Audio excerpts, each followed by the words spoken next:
अरे शेट, अरे बहुत डिस्काउंट प्राइस में एकदम आधे दाम पे दे रहा हूँ साहब। नहीं चाहिए। अरे आप देखो तो सही, अरे बहुत अच्छा क्वालिटी। अरे भाई एक बार बुलाना नहीं चाहिए। क्वालिटी देखो क्वालिटी।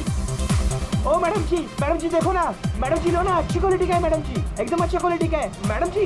अरे क्यों परेशान कर रहे हो, एक बार बोल दिया ना नहीं चाहिए। ओ भाई वो देखो ना, मैडम को कुछ हुआ है। कुछ नहीं हुआ उसे। अरे सो वो रही है वो। गर्दन से खून आ रहा है। क्या? हाँ मैडम के गर्दन से सुची। खून आ रहा है साहब। सुची वो देखो सुची। वो देखो सुची।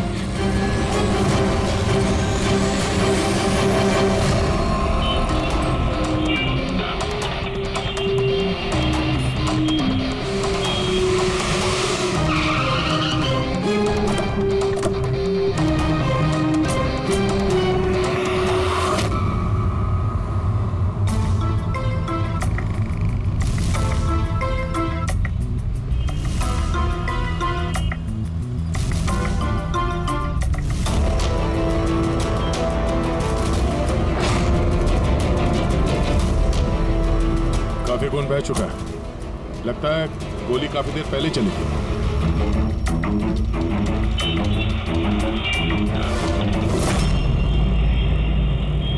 ये सब कैसे हुआ मिस्टर आशुतोष। अच्छा, और इनका नाम क्या है? ये मेरी बीवी, मेरी वाइफ सुची, मेरा मतलब है मेरी एक्स वाइफ सुची। Ex wife? ये सब कैसे हुआ? पता नहीं सर, मुझे कुछ पता नहीं चला सर। कुछ मालूम नहीं? तुम्हारी एक्स वाइफ तुम्हारे बगल वाली सीट पे बैठी थी, उस पर गोली चली और तुम्हें कुछ मालूम नहीं? कैसे हो सकता है? मेरा आशु कभी झूठ नहीं बोलता। अगर वो कह रहा है कि उसे पता नहीं चला तो आई एम श्योर उसे पता नहीं चला होगा।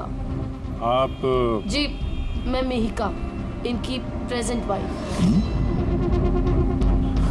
मिस्टर आशुतोष, जब सुची को गोली लगी और पिछली सीट का शीशा टूटा तो आवाज तो आई होगी, और आप कह रहे हैं आपको कुछ मालूम नहीं पड़ा? कैसे? दरअसल गाड़ी में म्यूजिक तेज चल रहा था और सुची सो रही थी सर, मुझे कुछ पता नहीं चला। वो बंदा कुछ सामान बेचने आया, उसने जब मुझे बताया तब मुझे पता चला कि सुची। गाड़ी में म्यूजिक चल रहा था और सुची सो रही थी। कमाल है, अक्सर लोगों की नींद जरा से आहट से खुल जाती है और इतने लाउड म्यूजिक में सुची सो रही थी। सर, आपकी बात से पता चल रहा है कि आप मुझ पर शक कर रहे हैं। सर, मैं ऐसा क्यों करूंगा? सुची और मेरा डिवोर्स जरूर हुआ था, लेकिन हम बहुत अच्छे दोस्त थे, हमारे अच्छे ताल्लुकात थे। अब दिनेश से पूछ लीजिए प्लीज। दिनेश? सर, मैं सुची का भाई आशुतोष सही कह रहे हैं सर। तलाक के बाद भी आशुतोष और सुची में बहुत अच्छे ताल्लुकात थे, कभी कोई मनमुटाव नहीं था। अच्छा, तो आप लोग जा कहाँ रहे थे? हम हमारी बेटी रूही की बोर्डिंग स्कूल से लौट रहे थे। तो ये सुची कार में बैठते ही सो गई या बाद में? सर, दरअसल हमारे बीच में बहस हो रही थी। आशुतोष, रूही का स्कूल बहुत अच्छा है, हमें उसे उस स्कूल से नहीं निकालना चाहिए। सूची, ये स्कूल बहुत ही महंगा है, मैं इसकी फीस अफोर्ड नहीं कर सकता हूँ। लेकिन मैं कर सकती हूँ, और मैं अपनी बेटी की एजुकेशन में कोई कॉम्प्रोमाइज नहीं करने सूची, वाली। मैं तुमसे पैसे नहीं ले सकता। क्यों? ओह, तुम्हारा मेल ईगो आगे आ जाता है ना कि मैं तुमसे ज्यादा कमाती हूँ। चाहते हो हमारे डिवोर्स की भी यही वजह थी। एक औरत एक आदमी से ज्यादा कामयाब कामयाबी कैसे हो रिश्तों में सकती होनी है? चाहिए, पति पत्नी में नहीं। मुझे तुमसे कोई बहस नहीं करनी है, और ना ही इस बारे में कोई और बात करनी है। रूही इसी स्कूल में रहेगी। उसके बाद हमारे बीच में कोई बात नहीं हुई, मुझे लगा कि वो सो गई है। अच्छा, ये जब झगड़ा हो रहा था तो गाड़ी कहाँ पे थी, किस इलाके में? सर, लिंक रोड के सिग्नल पे, केपी थिएटर के पास। और फिर उसके बाद कौन सा रास्ता लिया आप लोगों ने? सर, वहाँ से फिर मैंने लेफ्ट लिया पानी फ्लाईओवर की तरफ। और सीधा यहाँ पे आ गए? जी सर। यानी करीब 2 किलोमीटर तक ये गाड़ी चली, तो इस 2 किलोमीटर के बीच में ही कहीं पे गोली चली है सूची। पंकज, एक काम करो, केपी थिएटर से लेके यहाँ से इधर 2 किलोमीटर दूर तक चेक कर लो, कहीं पे कोई सबूत वगैरह मिलता है क्या? मतलब कांच वगैरह का टुकड़ा टूटा होगा, वो देख लेना। और पैदल जाना। 2 किलोमीटर सर? पैदल चलो। गोली बड़ी अजीब एंगल से लगी है, ये नीचे है, गोली ऊपर से नीचे की तरफ आई है। मतलब गोली चलाने वाले को हाथ ऊपर करना पड़ा होगा फायर करते समय। खुली सड़क पे किसी ने गोली मारी है और किसी ने देखा नहीं। हो सकता है खूनी थोड़ा दूर हो, फिर भी मुश्किल है निशाना लगाना। ये चलती गाड़ी पे और वो भी तब जब खूनी किसी गाड़ी पे हो या बाइक पे। ऐसे निशाना लगाना इतना आसान नहीं है।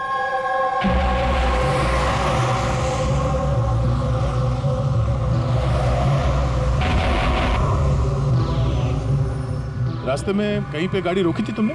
सिग्नल पे रोकी थी सर, बस और कहीं नहीं। अगर सिग्नल पे किसी ने गोली चलाई हो या फिर कहीं और से भी गोली चलाई हो तो वो निशाना लगाने के लिए वक्त तो लगेगा। तो किसी ने गोली मारते हुए किसी को देखा कैसे नहीं? हेलो, हाँ सर, ठीक है सर, हम लोग पहुंच रहे हैं। क्या हुआ? एसीपी साहब का फोन था, एक और लाश मिली है कामरे ब्रिज के नीचे।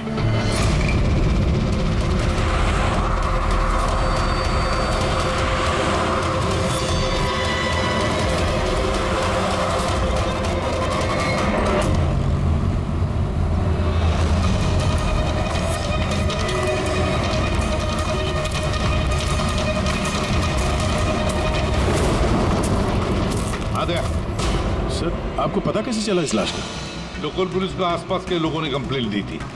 2 घंटे पहले लाश मिली है। सिर के पीछे घाव है और पीठ पर भी गोली का निशान। सर, एक बात समझ में नहीं आ रही है, इसे किसी ने यहाँ पे मारा या कहीं और मार के यहाँ पे फेंका है? देखते हैं फिर भी। सर, रोड पर एक लवारिस बाइक भी मिली। मुझे लगता है इसी आदमी की वो बाइक।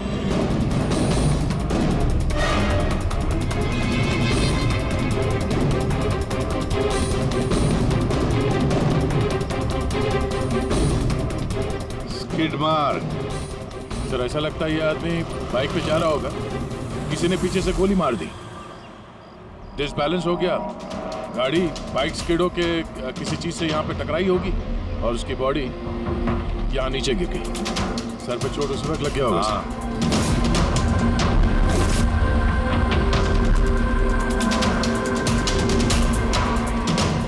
सर, समझ में नहीं आ रहा ये आदमी कौन है। इसका कोई आइडेंटिफिकेशन नहीं है। अब ये मिसिंग पर्सन ब्यूरो में पूछताछ करूँ क्या? प्रीति, इतनी जल्दी कोई भी मिसिंग पर्सन ब्यूरो में रिपोर्ट दर्ज नहीं करेगा।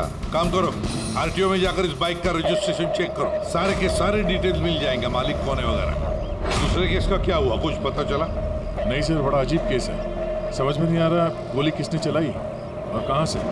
सर, वो पूरा इलाका देख लिया सर, लेकिन कोई सुराग नहीं मिला। ट्रैफिक पुलिस से क्या पता है? सर, ट्रैफिक पुलिस वाले, वहाँ के दुकानदार और 2-3 जन और जो खड़े थे उन सबसे पूछा सर, किसी को खून के बारे में कुछ नहीं पता। सर, सूची पे गोली चली कहाँ से? देखते हैं। सर, मैंने कहा ना आपसे, मुझे नहीं पता कि सूची को गोली कब और कैसे लगी। आशुतोष, दिनेश, मेहिका, सूची के सबसे करीब थे ना तुम तीनों भी? नहीं? तो फिर अब बताओ, सूची की मौत से तुम तीनों में से किसका फायदा होने वाला था? क्या मतलब? सर, हम सूची को क्यों मारना चाहेंगे?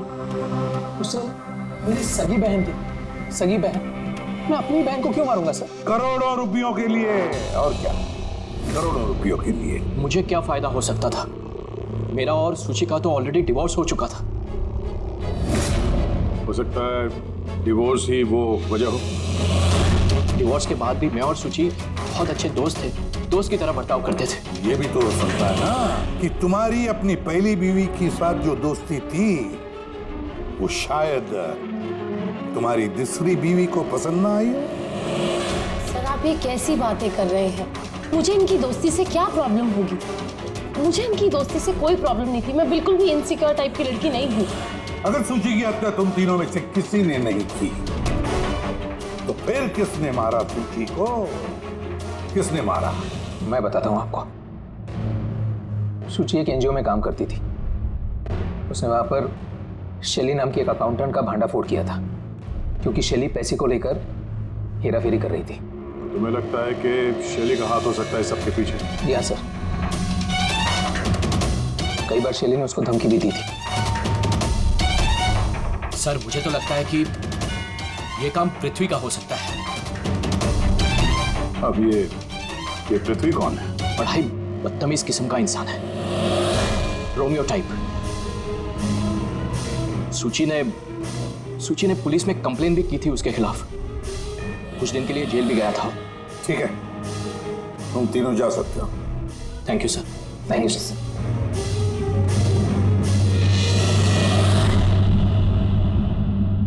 सर, ये तीनों गड़बड़ लग रहे हैं।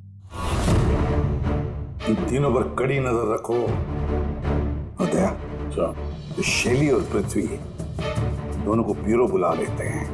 सर आरटीओ से बाइक के मालिक का पता चल गया। सर पृथ्वी और शैली का फोन अनरीचेबल आ रहा है, तो मैंने फ्रेडी से कहा है उनकी मोबाइल फोन को ट्रेस करने के लिए। ये तो हमारा डिलीवरी बॉय विवेक है। सर हमारी बाइक ज्यादातर यही चलाता था। सर इससे किसने मार दिया? वही पता करने की कोशिश कर रहा है। अच्छा, इस विवेक की किसी के साथ कोई दुश्मनी थी क्या? नहीं सर, ये तो बहुत ही सीधा साधा शरीफ लड़का था। कब से काम कर रहा था वो यहाँ पे? पिछले 1 महीने से राजस्थान से आया था। सर बहुत मेहनती था। सर ये तो यहाँ शहर में किसी को जानता भी नहीं था। ये कहाँ जा रहा था डिलीवरी करने? कहीं नहीं सर। सर छुट्टी थी आज उसकी, इसलिए मेरी बाइक लेकर घूमने के लिए गया था। अच्छा, उसका घर का एड्रेस दे सकते हैं जरा? सर उसका घर का एड्रेस नहीं है, वो यहीं शॉप में सोता था। उसका सामान वगैरह कुछ? सर ये उसका एक बक्सा है। ये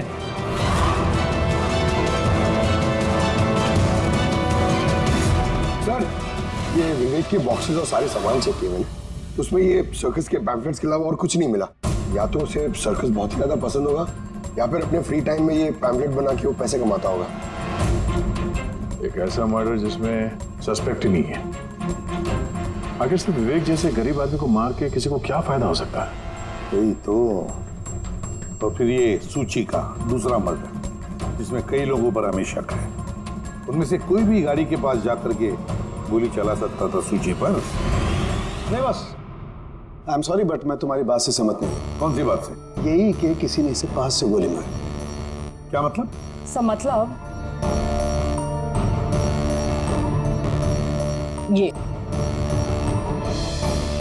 यार ये तो राइफल की गोली है। हाँ सर, और ये गोली सूची के गले पर यहाँ इस तरह फंसी हुई थी। गोली राइफल से चली है तो काफी दूर से चली होगी। हाँ बिल्कुल, दूर से भी और बहुत ऊंचाई से भी। हाँ मैं बताता हूँ। ये देखो बस, 50 डिग्री एंगल से सूची को गोली लगी है। गोली यहाँ से आई, उसने कार की खिड़की का शीशा तोड़ा और उसकी गर्दन में आकर के लगी। ये गोली जिस एंगल से आई है सर, कितनी दूर से चली होगी गोली सर? लगभग 70 फीट की ऊंचाई से। किसी बिल्डिंग से गोली चलाई है। स्नाइपर तैयार बैठा था बिल्डिंग के ऊपर गोली चलाने के लिए। काम करो, जरा इस एरिया का मैप निकालो। तो गोली गाड़ी के बाई तरफ से आई थी, और बाई तरफ तकरीबन बहुत सारे ये बिल्डिंग्स और हाई राइज टावर्स है सर। तो जिस जगह पे दोनों का झगड़ा हुआ, वहां से लेके सूची की लाश जहाँ पे मिली, उसके बीच में तकरीबन 15 से 20 टावर्स है। इन्हीं में से किसी एक बिल्डिंग से गोली चली होगी।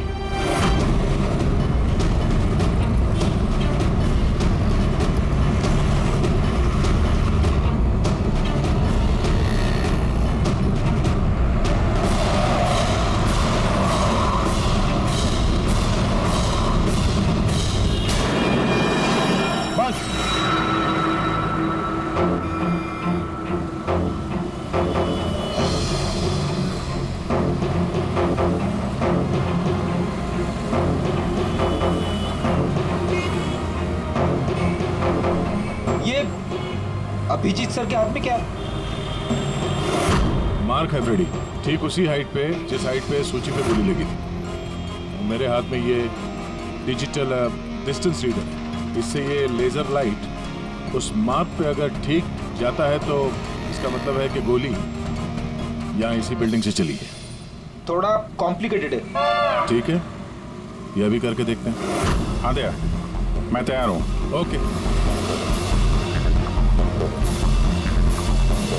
अभिजीत, थोड़ा राइट में आना, राइट में। हाँ हल्का, थोड़ा लेफ्ट, बस बस बस, थोड़ा पीछे, थोड़ा पीछे। ये देखा, ये लेजर ठीक उस मार्क पे हिट नहीं कर रहा, लग नहीं रहा है वहां पे। गोली ऐसे नहीं चली सर। एग्जैक्टली। अरे ये स्नाइपर के पास ज्यादा वक्त थोड़ी ना होगा निशाना इधर उधर करने के लिए, जब उसने सूची पे गोली चलाई। एक काम करते हैं, किसी और बिल्डिंग में देखते हैं। ठीक है, चलो।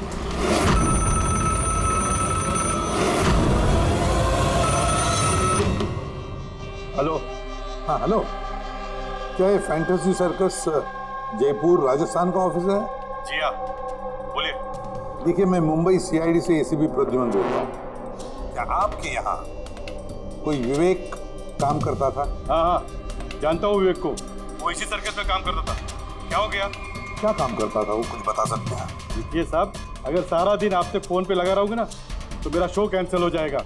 मैं आपकी बात अपने मालिक को बोलता हूँ, वो आपको कॉल करेंगे, समझे? हेलो।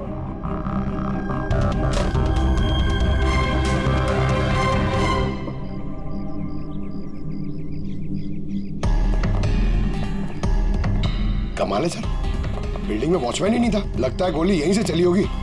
देखते हैं। हाँ अभिजीत, रेडी है?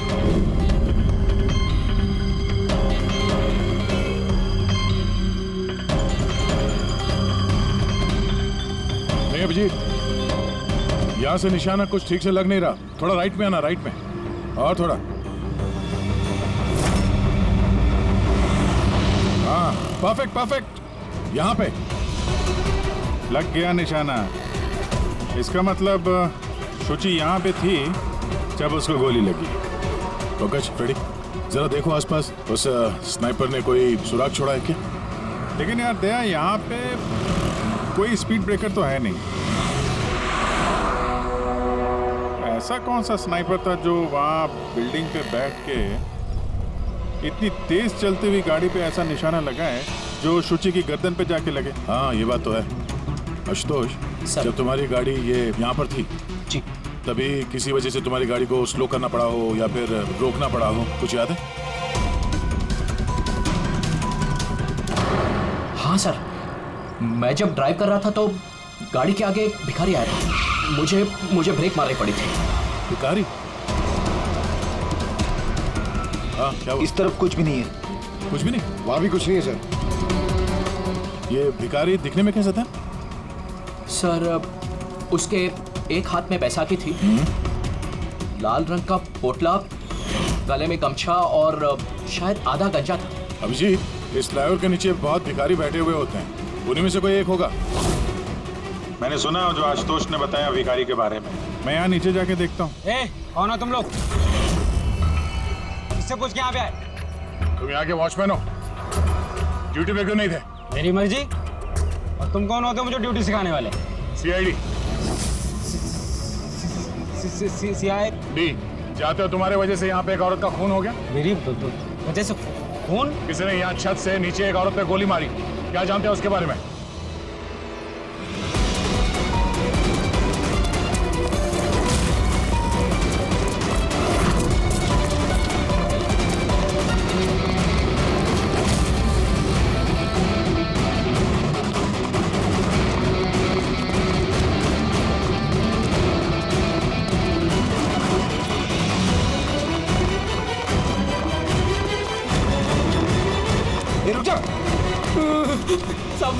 मैंने कुछ नहीं किया सब मैंने कुछ नहीं किया सब मुझे छोड़ दो। कुछ नहीं किया तो भागा क्यों? मैं डर गया था साहब। What? क्यों डर गया था? क्या जानता है इस खून के बारे में? साहब, मैंने पैसे लिए थे, लेकिन उसने ये नहीं बताया था कि वो किसी का खून करने वाला है साहब। कौन था वो आदमी? पहले कभी देखा नहीं साहब। उसने बोला कि वो बिल्डिंग की छत पे अपनी गर्लफ्रेंड को प्रपोज करने वाला है साहब। उसने 2 घंटे को 15,000 रुपए दिए थे साहब। मैंने तो इतने 1 महीने में भी नहीं कमाए साहब। उसने हेलमेट पहन रखा था और चश्मा लगाया हुआ था।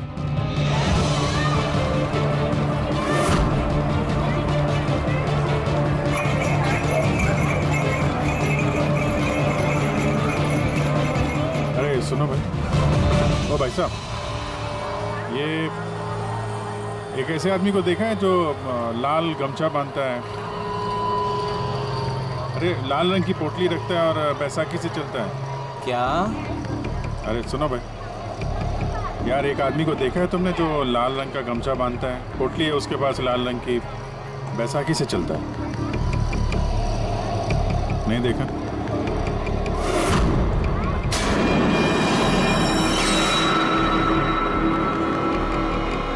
अरे सुनना जरा, अरे सुनो भाई, बात करनी है यार। अरे ए, क्या कर रहा है भाई? अरे रुको यार।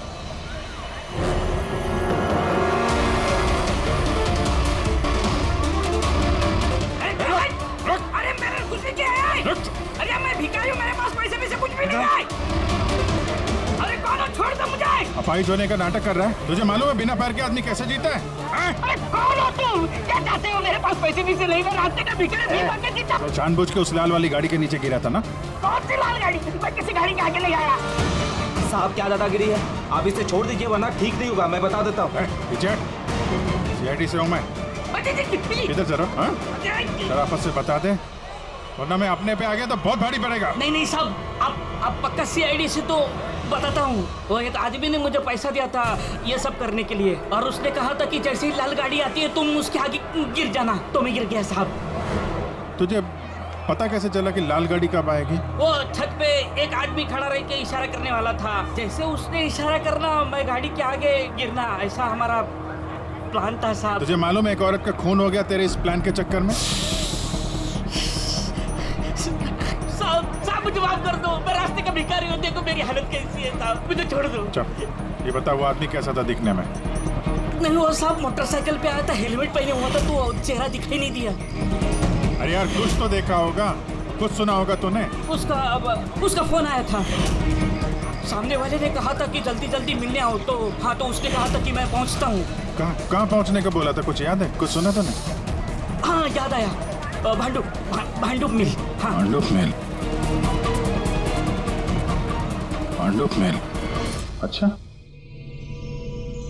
ठीक है वापस आ जाओ, मैं सर को इन्फॉर्म करता हूँ। Okay sir. हाँ अभिजीत भांडुप मिल से वापस आ रहा है। उसका कहना है कि मिल एकदम सुनसान पड़ा है, कोई सुराग हाथ नहीं लगा उसके। खूनी तो वहीं पे भाग कर गया होगा, हो सकता है अभिजीत पहुंचने से पहले वहां से गायब हो गया। पंकज, हाँ सर। पंकज एक काम करो, जिस वक्त सूची को गोली लगी थी उस वक्त उस एरिया में कितने मोबाइल फोन एक्टिव थे पता लगाओ, स्नाइपर का फोन उसी में से एक हो सकता है। चल हाँ। पंकज ये भी देखना कि उनमें से कितने लोग भांडुप मिल गए थे। सर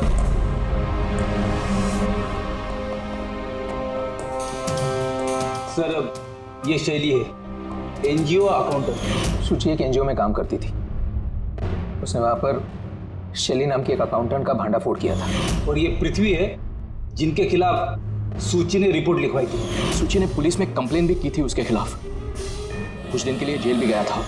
आपने सोच भी कैसे लिया कि सूची के खून में मेरा हाथ हो सकता है?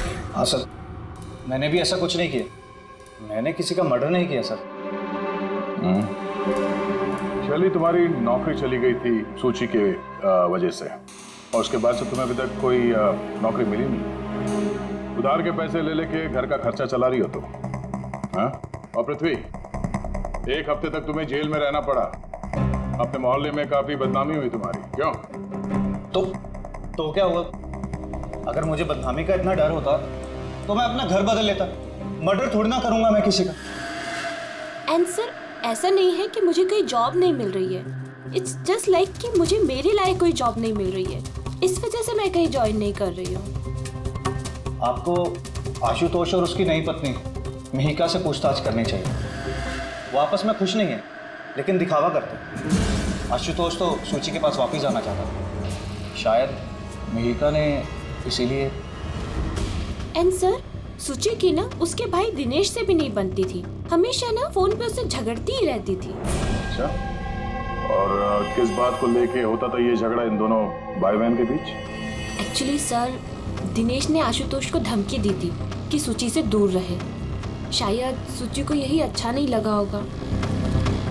इन एक बार सूची ने मुझे ये भी बताया था कि मिहिका जलती है उसकी और आशुतोष की दोस्ती से। 100% इन्हीं में से किसी एक ने उसका मर्डर किया। हाँ सर। अच्छा ठीक है,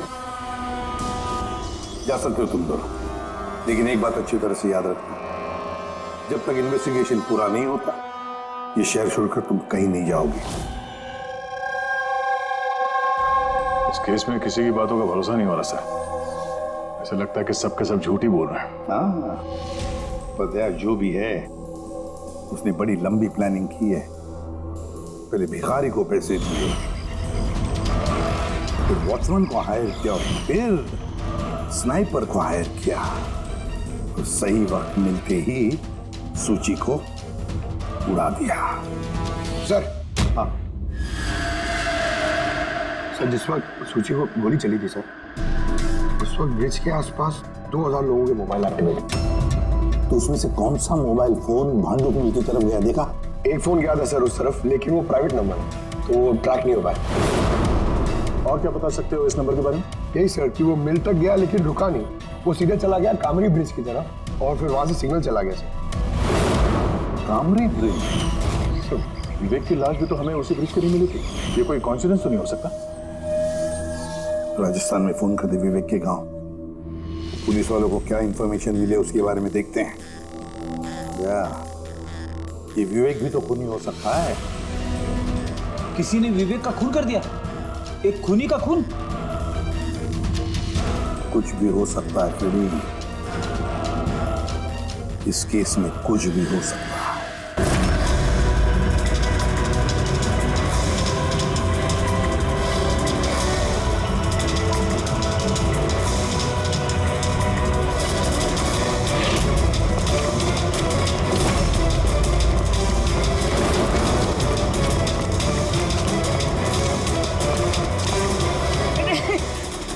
अबे बार बार भागता क्यों है? हैं?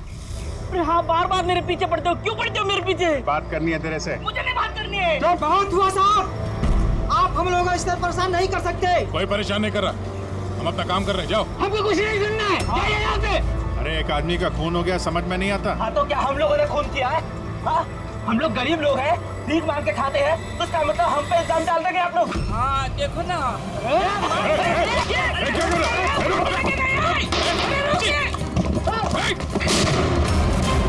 अभिजीत, तू ठीक हो? थोड़ा सा ओह नो, पत्थर लग गया है। क्या किया तुम लोगों ने? हाँ? ये देख, याद इसने पैसे दिए थे तुम्हें? इसका भी खून हो गया? हाँ मर गया ये, ध्यान से देख। क्या ये वही आदमी है जिसने तुझे बोला था कार के आगे गिरने के लिए? जरा जूम करो।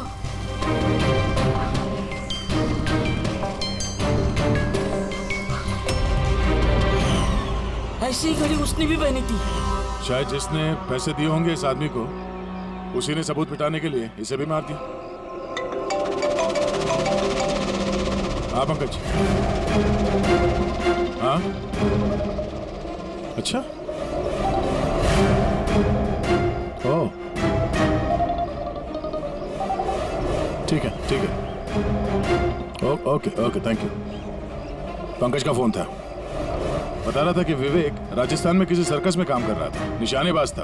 1 महीने पहले उसने सर्कस की नौकरी छोड़ दी। कह रहा था कि मुंबई में कोई अच्छी नौकरी लगी है उसे, और हाँ जाते जाते वहां से वो राइफल वो भी चुरा के ले गया। राइफल चुरा के आया था?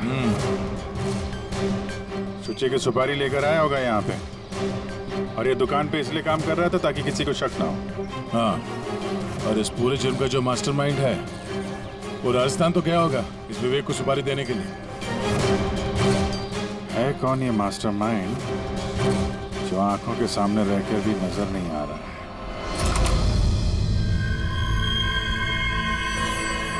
अरे मिस्टर आशु। सर आप लोग यहाँ? मिस्टर आशु, उस आदमी का पता चल गया है जिसने सुची पे गोली चलाई थी। वाह, दैट्स अ ग्रेट न्यूज़। आपने पकड़ लिया उसे? विवेक नाम है उसका।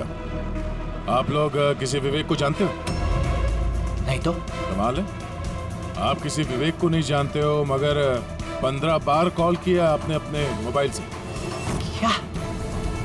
सर मैं जब किसी विवेक को जानता ही नहीं हूँ तो मैं उसे फोन क्यों करूँगा? सिर्फ इतना ही नहीं, उससे मिलने तुम राजस्थान भी गए थे। सर्कस में उसकी गोली चलाने की कला तुम्हें इतनी पसंद आ गई थी कि सूची को मारने का कॉन्ट्रैक्ट भी दे दिया उसे। क्या? 1 मिनट सर, 1 मिनट। ये बात सच है कि मैं बिजनेस ट्रिप के लिए राजस्थान गया था, लेकिन मैं कोई सर्कस में नहीं गया था। और मैं जब कोई विवेक को जानता ही नहीं हूँ तो मैं उसे फोन क्यों करूँ? तो क्या ये तुम्हारे फोन रिकॉर्ड झूठ बोल रहे हैं? सर ये हो सकता है कि मेरे फोन से किसी और ने फोन किया हो मेरी गैर मौजूदगी में। अच्छा, तो आप अपना फोन ऐसे ही लापरवाही से इधर उधर छोड़ देते हैं क्या? नहीं सर। हाँ सर। अच्छा ठीक है sir, okay sir, okay. Doctor Salunkhe का फोन था, हमें फॉरेंसिक लैब में बुलाया आशुतोष को लेके।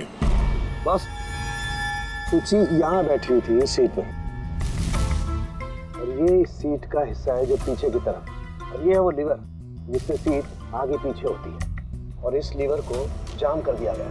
देखो, लीवर को जाम कर दिया गया है। हाँ यार, बस यही सुना कैसे? इसके लिए आपने हमको वहां से बुलाया? पंकज, क्या तेरी पूरी बात सुनो ना। सुराग ये नहीं है कि ये लीवर अटका हुआ है, सुराग ये है कि इसे जानबूझकर पीछे अटकाया गया। और सर सीट जानबूझ के कोई खराब क्यों करेगा? यही तो हम लोग भी सोच रहे थे।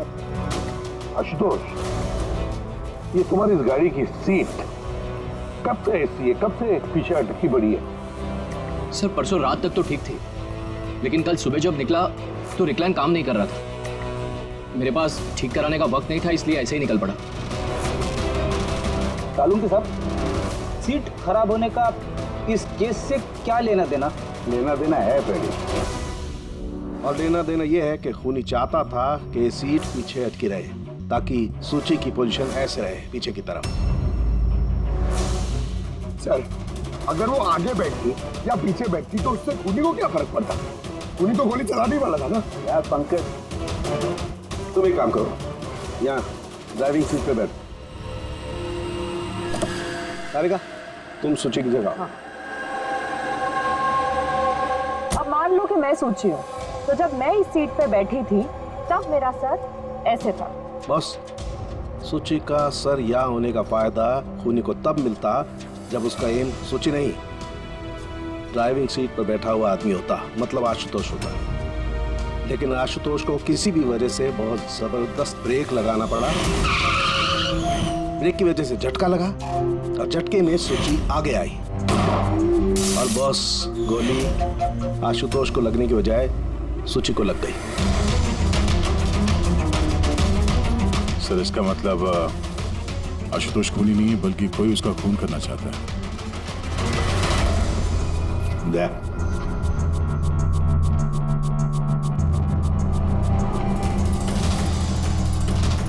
आशुतोष जी सर। सर एक बात बताओ,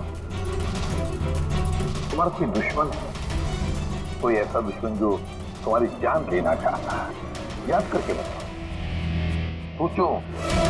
नहीं सर, मेरी किसी से कोई दुश्मनी नहीं है। नहीं कैसे आशुतोष, कोई तो होना चाहिए जिसने उतनी प्लानिंग की है तुम्हारी जान लेने की, सीट को भी जाम कर दिया। नहीं सर, ये हो ही नहीं सकता, क्योंकि ये गाड़ी की एक ही चाबी है और वो चाबी हमेशा मेरे पास ही रहती है। मुझे तो खुद समझ में नहीं आता सर कि ये सब क्या हो रहा है।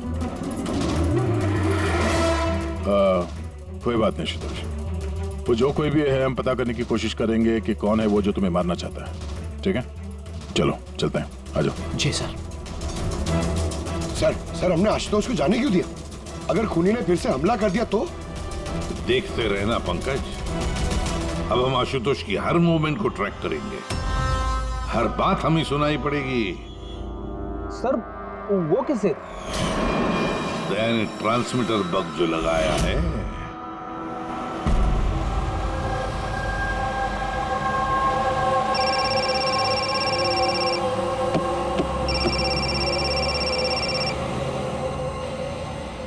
हेलो, हाँ बोलो। अच्छा, तो आ जाओ घर पे। वहां पर वो जगह तो बंद है ना? ठीक है, आता हूं।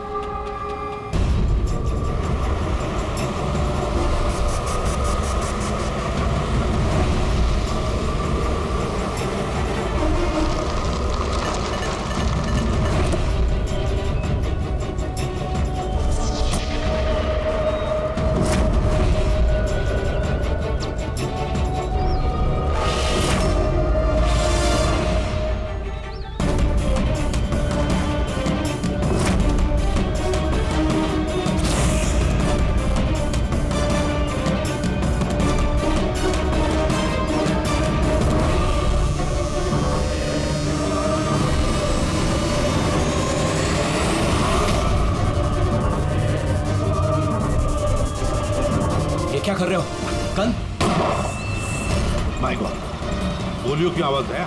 जल्दी चलो, कहीं और एक खून न हो जाए। सब बस पहुंच ही रहे हैं हम लोग। सर, हाँ, हमारा ये वाला जो सस्पेक्ट है सर, अभी अभी खबर आई कि ये भी राजस्थान गया था आशुतोष का पीछा करते करते। ये तो आशुतोष के बिल्कुल करीब था।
दिनेश, सर, मैं सूची का भाई मर गया सर। मैंने कुछ नहीं किया सर। ये मुझे मारना चाहता था सर। ये मारना चाहता था मुझे। क्यों मारना चाहता था इसमें? सर, इसे लग रहा था कि इसकी बहन की बर्बादी का जिम्मेदार मैं हूँ। शादी के बाद सूची डिप्रेशन में चली गई थी और उसे अपने आप को मारने की भी कोशिश की। और ये सब मैं नहीं जानता था सर, बिल्कुल नहीं जानता था। जाने अनजाने में इन दोनों की मौत का जिम्मेदार मैं बना हूँ सर, जाने अनजाने। पंकज, इसे जरा छांव में बिठा दो। मेरी फोरेंसिक लैब भेज दो।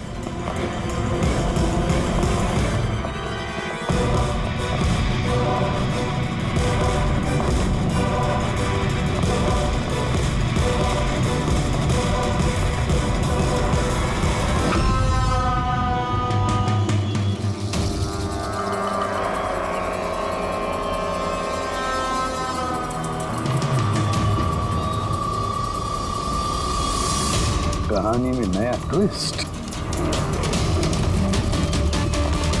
आशुतोष,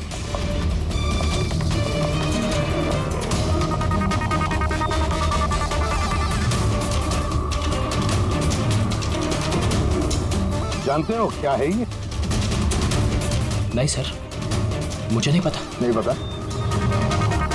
अभी जान जाओगे। पंकज, तलाशी लो उनकी। मगर क्यों? हाथ ऊपर करिए, पता चल जाएगा आपको। सर, मैंने कुछ नहीं किया, मैं बेकसूर हूँ। आप मेरी तलाशी क्यों ले रहे हैं? मेरा यकीन मानिए सर, मेरे पास कुछ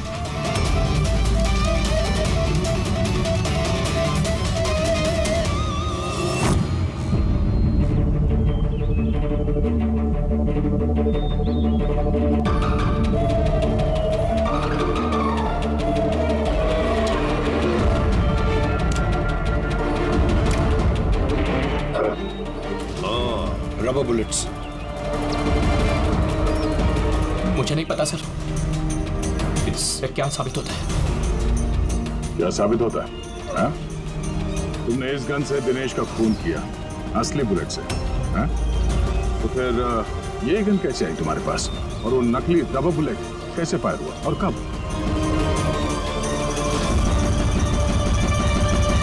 सब प्लान मैंने किया था sir. A to Z plan मेरा था। सूची की मौत, दिनेश की मौत, और वो प्लान भी यही था कि आप लोगों को यही लगे कि सूची की मौत गलती से हुई थी, बल्कि असली टारगेट मैं था। और आप लोगों का शक दिनेश पर जाए। लेकिन सारा प्लान मिट्टी में मिल गया, सब कुछ मिट्टी में मिल गया। क्यों मारा तुमने सूची को? क्या मिला तुम्हें सूची को मारकर? सूची मेरी बेटी रूही को लेकर हमेशा हमेशा के लिए देश छोड़कर जा रही थी सर, और ये बात उसने मुझसे छिपाई थी। आप ही बताइए सर, अपनी इकलौती बेटी को खुद से दूर कैसे करने देता? और इसलिए तुमने विवेक को उस शार्प शूटर को पैसे दिए अपनी बीवी सूची की जान लेने के लिए। और जैसे उसने काम खत्म कर दिया तुमने उसे भी मार डाला। तुमने दिनेश को ऐसा क्या कहा कि वो तुम्हें मारने के लिए यहाँ पर आ गया? मैंने मिहिका को दिनेश के पास भेजा था। क्या? हाँ दिनेश, मुझे अभी पता चला कि आशुतोष ही तुम्हारी बहन की मौत का जिम्मेदार है और वो तुम्हें भी मारना चाहता है। नहीं नहीं, मैं उनसे छोड़ूंगा। दिनेश पागल हो गए हो क्या? खून करोगे तो? उसने मेरी बहन को मारा, मेरी बहन को। एक पत्नी को मेरी बहन को मारते उसे कुछ नहीं लगा। नहीं, कुछ भी हो जाए मैं उसे छोड़ नहीं सकता, मैं उसे नहीं छोड़ सकता। मेरी बात तो सुनो। और मौका मिलते ही उसकी गन बदल दी। जो गोलियां दिनेश तुम पर चला रहा था वो नकली थी?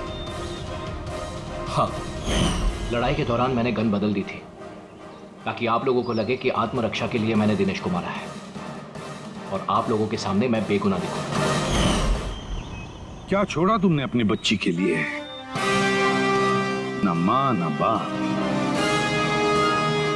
उसी बच्ची को पाने के लिए तुमने उसी की मां को मार डाला और फिर इस जुर्म में तुम भी जिंदगी भर जेल की सलाखों के पीछे सड़ते रहोगे। बताओ आशुतोष, क्या मिला तुम्हें अपनी बच्ची को इस तरह से अनाथ करके? क्या मिला?